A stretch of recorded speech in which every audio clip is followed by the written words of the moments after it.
There have been obviously the approvals of the bispecifics, Teclistamab and Elranatamab at the fourth line setting and beyond.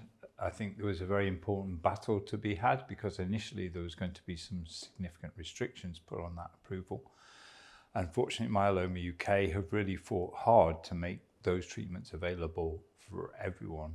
And that's been a big battle. And these treatments are really impressive. They've got high response rates. They are single agent treatments. They have to be given subcutaneously, obviously.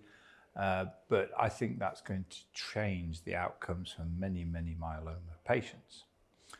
Of course, it's a new therapy and not everyone has used these drugs before. So each centre, each myeloma treating team has got to work out how they use them.